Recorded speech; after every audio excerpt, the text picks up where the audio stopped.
So it's week 3. Justin Fields is officially starting. The Bears are getting ready to head to Cleveland. They'll be traveling there Saturday as you're watching this, actually. But what's up, guys? Welcome into the Fireside Bears YouTube channel. Usayd Koshal, Max Smith here. You can follow us on Twitter at Max Smith ESM and at Usayd Koshal. Check out Fireside Bears on Twitter, YouTube, Facebook, TikTok, and Instagram at Fireside Bears. Max, I think we finally made it because Justin Fields is starting. So, the game plan is going to be different. You know that you are going to see a lot more concepts that, as Bears analysts, we probably have not seen the Bears run before. Everyone seemingly fired up. I mean, the White Sox clinching the division is great and all, but no one gives a damn about the White Sox because this is a Bears first town. So anytime anything happens with the Bears, good or bad, everyone's talking about it. But how are you, man? I'm good. I'm excited for the White Sox. I think the whole city is. Even the Cubs fans are a little excited that we get to see playoff baseball in the city, which is fantastic. Justin Fields is a Sox guy. He's been at the game, I think, a couple times throughout the first pitch. You've seen him wearing a Sox hat. Of course, it's a great brand, fantastic logo. But no, I'm excited. I'm really looking forward to this game. We're going to jump down into a quick breakdown. We're going to try to preview offensive side, defensive side of the ball. Justin Fields, what should the game plan be? What do we want to see from him after his half of play against the Bengals last week? We're going to talk about how you slow this Browns offense down because they're just really damn good. And Eddie Goldman's still out. We're going to talk about some injury issues with Chicago Bears and what that means before jumping into our score predictions. So, with Justin Fields, you have Stephen A. Smith, you have a good amount of people on Twitter, unsurprisingly, like I said in earlier week's show, that there are going to be people who are calling for Nick Foles to start. Makes absolutely zero sense because it's a ridiculous assertion that, we're going to not start our guy that we literally traded 4 draft picks for, and we're going to start Nick Foles instead. But Justin Fields will be starting, thank the Lord. If you're Matt Nagy, what are you going to do with Fields against this Browns defense? How are you going to scheme him? I mean, you have to look at this Cleveland defense. And again, on paper, we would say, oh my God, it is an elite defense, which again, it's a pretty good front four when you have Jadeveon Clowney and Myles Garrett. Now, Jadeveon Clowney, the guy's a glorified run stuffer, but again, he's still proven that he can impact games. Is he going to take over? Absolutely not, but he can still impact games and specifically impact the run game, which is the strength of the Bears. But you need to get Justin Fields out of the pocket. You have to play to Justin Fields' strengths. And I know that sounds generic because everyone's going to say that, but let me break it down. We've seen this throughout Ohio State. We've seen it in the preseason. We've seen it against the Bengals. What is Justin Fields' quality that makes him who he is and makes him such a dangerous quarterback? It's not the ability to hit every single throw on the field or gel with wide receivers so quickly. It's the pocket presence, the escapability. The big one, though, is the mobility. He's able to get out of the pocket. He's able to create off-script plays. Those are traits, qualities, attributes that you need to have if you're going to be a successful franchise quarterback in today's NFL. You look at all the great quarterbacks, Mahomes, Aaron Rodgers, 2 that come to mind. Their ability to create off-script plays, I'll throw Russell Wilson in there too. The ability to create off-script plays is what makes them such remarkable and dynamic quarterbacks. And so you need to get Justin out of the pocket. You need to go with play action. You need to scheme open players like Darnell Mooney as well as Allen Robinson. Look, as much as I love Cole Kmet and I think he can develop into a solid tight end like a Zach Ertz or a Kyle Rudolph, you also have to understand that this getting Cole Kmet evolved in the mid-short or the mid-passing game or the intermediate passing game is something that needs to be done. All right. And then also the last point I'm going to make here. Did we see a couple deep shots in the game against the Bengals? Yeah. Were the Bears good in some of those areas? They were okay. They didn't blow anyone out of the water by any means, but you need to have explosive plays. This is a Browns secondary that does have its holes. All right. There's a couple cracks here and there that you can exploit. I think the Bears, this is the game where you need to get the deep passing game going too. So the vertical passing game needs to be in full effect in this game. Yeah, this Browns defense, just pulling up the statistics so far as we've entered week 3. Of course, they played Pat Mahomes and the Chiefs week 1, but then they went to Houston, which is having a resurgent career, I guess, with Tyrod Taylor there. And shout out Anthony Miller. He's currently he's a Texan at the moment.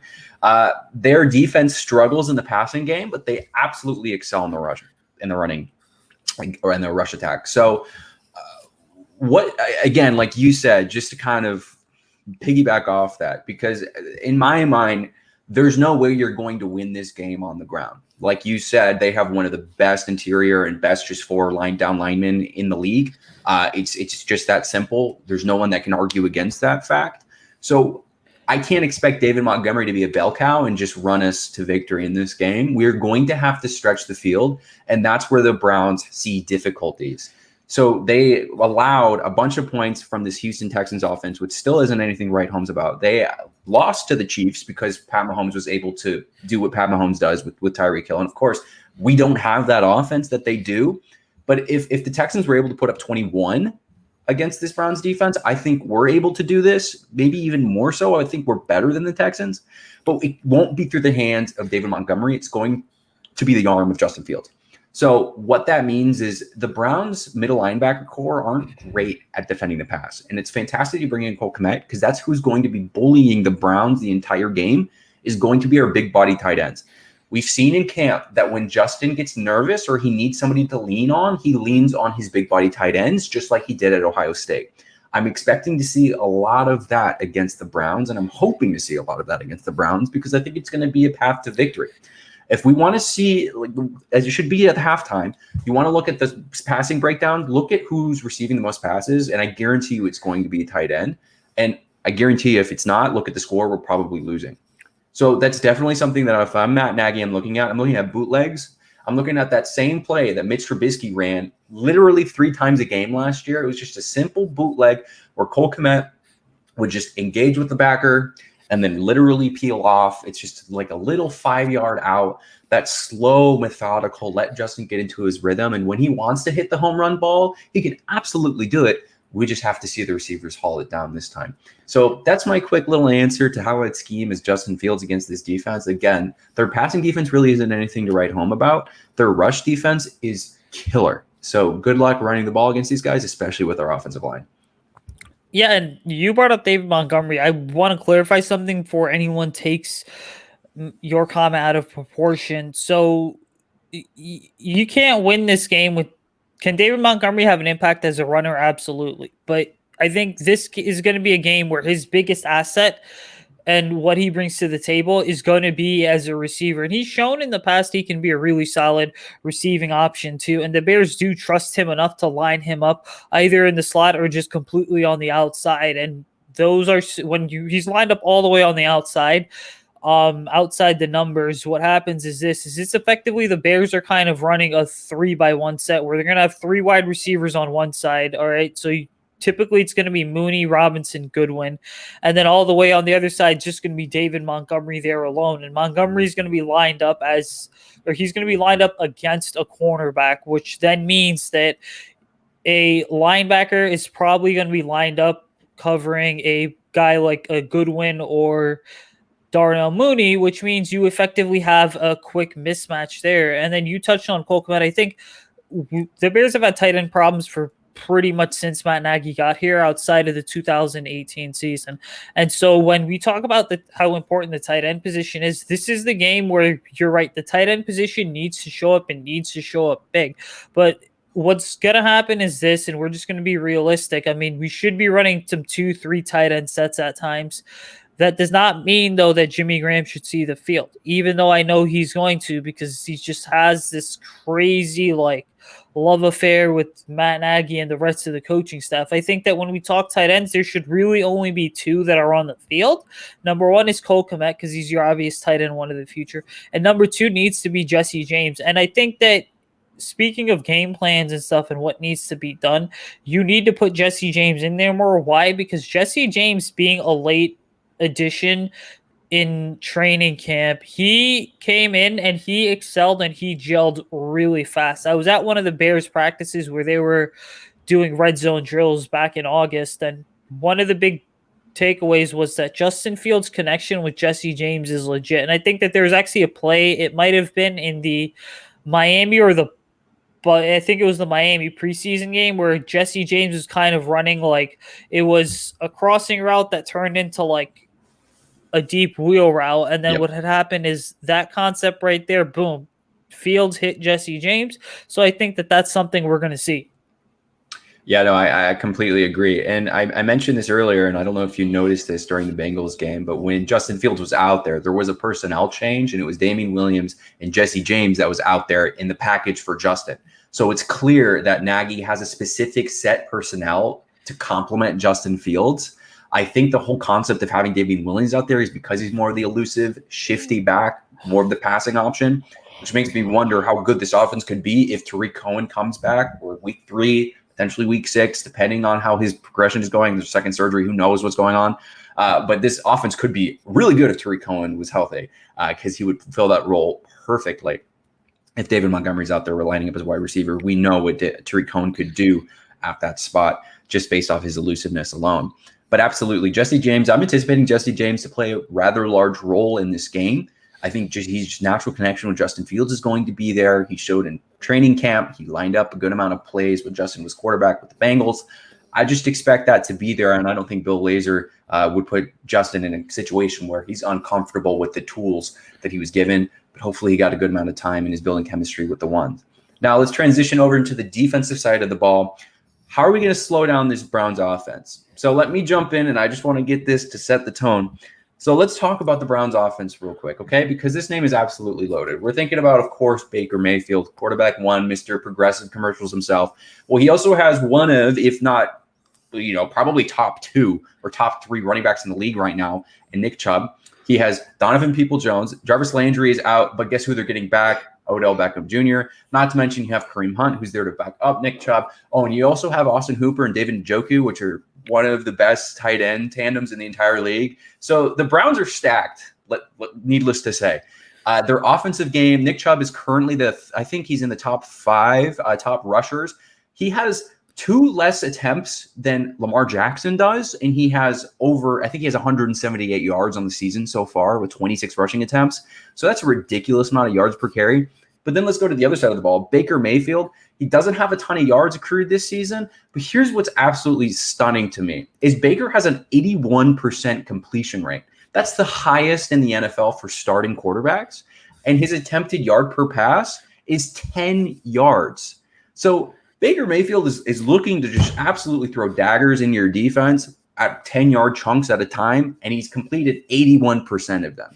So when you look at this offense holistically, this is probably one of the best offenses in the league right now, and that's why so many people are high on the Browns. They almost ran away with sneaking the win against the Chiefs in week 1.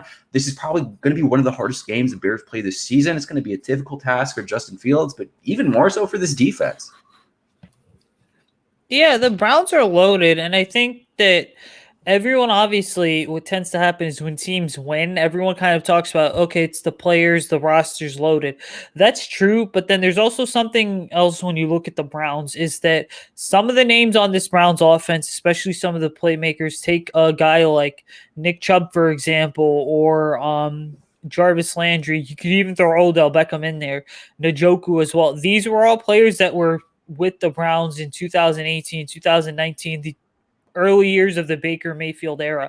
And what's really made the difference for the Browns is Kevin Stefanski and the coaching. Now, we know that Baker Mayfield, he's not yet reached the point where you could legitimately argue, all right, he's the sole reason the Browns are winning games. They run such a run-heavy scheme there to kind of mask Baker Mayfield's weaknesses, some of his deficiencies. And this isn't me saying Baker Mayfield's a terrible quarterback. I just think it's more so of smart coaching is what it really is. So that run-heavy approach with Kareem Hunt and Nick Chubb is kind of what's helped the Browns offense evolve into what it is, because it's just effectively opened things up for Baker Mayfield. Now, what do the Browns kind of lack on offense? I think that they don't have any speedsters on the offensive side of the ball that should necessarily scare you, but then this is a really good test for the Bears secondary that played terrible in week 1, improved in week 2. All right, now in week 3, you're getting another really good test, and I think that players like Jalen Johnson, Kendall Vilder, this is your game to step up. When we look at the defensive game plan for the Bears, how do you slow this Browns offense down? I think that there's going to be times you're going to have to run some cover 2 looks or some cover 1 looks. All right. You're going to have Eddie Jackson back there constantly roaming as a free safety because he just had a big bounce back game. So have him roam freely and then help the cornerbacks out. I think that Jarvis Landry also being out takes some pressure off the Bears in terms of having to cover and defend 2 really good wide receivers. Now it's just going to be Odell Beckham. And again, let me throw this out there because I've been following Browns media all week. I don't know how many snaps Odell Beckham's going to play. With the way the Browns have kind of handled his injury, I would not be surprised to see him be on a snap count, even though he's been a full go in practice. Yeah, I anticipated to see some playing time. I don't think he's going to get as many snaps as maybe Bears fans think that he will receive, considering how long he's been out. But he's most definitely going to see some playing time. What we need to recognize as in preparation for a team, specifically an offense as good as the Browns, is where is the ball going a majority of the time? And I have an answer. It's the massive, great tight ends that Baker Mayfield has.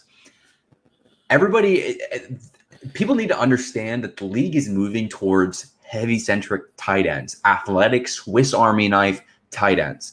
That's the direction this league is moving. Incredibly fast wide receivers and just big body athletic tight ends. And when you have quarterbacks who were great in college, when they see success in the NFL, it's because they have big body, safe tight ends like David Njoku, who has improved and impressed drastically over his years with Baker Mayfield. And of course, you just mix in Austin Hooper into the mix. They both lead the team in receptions, by the way, with 8, right? And David Njoku almost has 100 yards on the season already. He's 8 attempts with 92 yards to his name at this point. We're going into week 3. So it's clear that Baker Mayfield, when he's under pressure, is looking for his big body tight ends who most of the time will bring that ball down. Now, how do you combat that, right?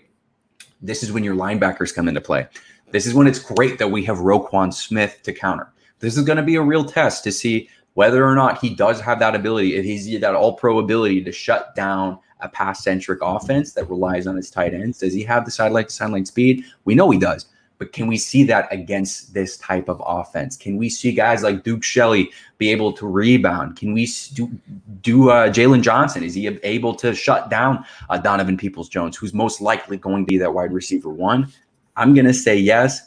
Peoples-Jones has registered a 4.840. I just looked that up because I want to know how fast he was. 4.840 in his combine speed, which was a couple years ago. He's 22, so he's probably still around that same speed. So he's fast. He's not the most blazing fast guy. But you're right. The Browns don't have any like stun you, shock you speed like the Chiefs do or the Ravens do in Lamar Jackson. But there are certainly weapons on this offense, and it's the dynamic duo of Njoku and Hooper. Yeah, and that dynamic duo, I think, what's going to be really key for the Bears defense is kind of winning in the red zone and winning consistently, because you alluded to this, and I'm going to go ahead and further clarify. When you look at a lot of the touchdowns that Baker Mayfield was throwing last year, especially when the Browns got down in the red zone, the tight ends were almost always, if you watched it from the all-22 view, the tight ends always seem to be the first reads or just the first options that Baker Mayfield was hitting. I mean, I know that when Cleveland was playing San Francisco in 2019 or 2020. It was one of those 2 seasons. Njoku was on the roster, and boom, just like that. I mean, were times where Baker just would throw the ball to Njoku in the red zone because that's where you need to utilize your big body guys. And then, hey, do not sleep on some of the backups or depth guys on the Browns. Player like a Donovan Peoples-Jones, he had a phenomenal career. I think he went to Michigan. And so that's going to be another name that you have to consistently account for. And, when we look at the Bears defense right now, I mean, Eddie Goldman was limited in practice today. He has not played a game since week 17 in 2019. So we're kind of getting around to the 2-year mark, but him being limited in practice today, you hope that he's ready to go for Sunday against the Browns, and even that he's probably going to be on a pitch count. But the Bears absolutely need Eddie Goldman back because guys like Blackson and Tonga have been good, but they're not Eddie Goldman level good. Yeah, Eddie Goldman has the ability to completely disrupt the game. Especially, it's important when we're going against teams that have running backs such as Nick Chubb. That's definitely a big loss to us. Hopefully, Keem Hicks is also able to suit up. I know he's had an illness. Hopefully, he can play, because if we don't have those two big bodies, obviously we won't have Eddie Goldman. But if we don't even have a Keem Hicks in that line, we could be looking at a very, very different game just by Nick Chubb feasting on those easy yards. That's not to say Bilal Nichols hasn't stepped into the role to perform as well as we knew that he could. Just looking at his statistics against the Bengals, right? He got double teamed 15%. He was single blocked 47% of the time, but he received a 36.8% stunt rate, which means that he was moving around the field off the snap. He saw 2 pressures, and of course, he recorded his sack, right? But he was definitely felt in that interior rushing game as well. Joe Mixon, again, one of the best running backs in the league, only registered about 69 rushing yards, which is a win at the end of the day for the Chicago Bears defense. So it's not that Bilal Nichols can't do it. It's just that Eddie Goldman could. There's no doubt in my mind Eddie Goldman could do it. But we just have to see how he performs against a running back as elite as Nick Chubb. Yeah, and just Eddie Goldman, I really hope he's back and he's fully ready to go healthy, because there's a guy in my Twitter mentions occasionally who will say that Eddie Goldman supposedly is going to retire and it hasn't happened yet. Like, why would I really think that for all the talk and the rumors out there about Eddie Goldman legitimately retiring, if the Bears were going to place him, or if he was close to retiring, I think that he would probably be placed on the non-football injury list and he would kind of be held out. But listen, before we get out of this thing, give me your score prediction for Sunday afternoon. What are you thinking? Yeah, so I'm thinking, honestly, I'm thinking a shootout here. I don't really trust either of these defenses. So I'm thinking, I honestly think we might see 30 on both sides. I'm thinking maybe like a 30 to 34 action. Who knows? There's probably a 2-point conversion in there somewhere, just because. But here also my prediction, and this is tough for me to say, but Greg Newsome the second, I'm like 99% sure I played against this kid and Bill George. He's a product out of Northwestern, 21 years old. He's a rookie. He already has an interception. He went to Glenbard North. Absolutely hate these guys. Just from a high school football fan perspective, but that means that he was probably playing in Bill George when he was younger, so I probably teed up against him. I want to see the local kid do something. I don't know if I want to see him intercept Justin Fields, but I like to see him make a big play. I think that'd be great for the local western suburbs of Chicago sports scene. So hopefully Bears win. We come out on top. Should be a high-scoring game if everything goes well, and hopefully Greg Newsome makes a play. Yeah, and shout out to one of my really good coworkers, Adrian Ortiz. He's a really hard worker. He's actually friends with Greg Newsome too. I think that they played football on the same team in middle school. But I think for me in this one, I'm going to go with Bears 24, Browns 20. And I just have a feeling that the Bears have kind of developed this identity as a tough, scrappy team. They're going to claw and scratch their way in every single game. It's not going to be pretty, but the Bears want to win ugly rather than lose pretty is basically what this team's identity has developed into over the last 2 years under Matt Nagy. So the reason I have the Bears winning is because I think that everyone right now is playing with a bit more incentive. The defense is playing because they know there's a legitimate option at quarterback. The offense is playing like it's got something to prove because everyone's writing them off and saying, oh, well, the Bears aren't going to be good because they have a rookie at quarterback and Justin Fields is going to go through growing pains. So there you have it. I'm going to say Bears 24, Browns 20. Yeah, it makes sense to me. I'm not even sure we'll win this game, but, it should be fun to watch. Yeah, honestly, if they put up a fight, it'll be total. If the Bears put up a fight, it's going to be totally fine. But that's going to do it for us, guys. Make sure you're following Fireside Bears on Twitter, YouTube, Facebook, TikTok, and Instagram at Fireside Bears. Follow myself and Max on Twitter at Usayd Koshaw, at Max Smith ESM. Once all 22 comes back, which hopefully should be over the next 2 to 3 days here, We'll have more film breakdowns on the channel for you. Be sure to check out our weekly show, which drops every Tuesday night at 11:59 p.m. Central Time. And then be sure to like and subscribe to everything we've got going on here on YouTube. But that's going to do it from us, guys. Peace out. Bear down. Have a great day. And we'll be back next week with a Bears-Browns recap.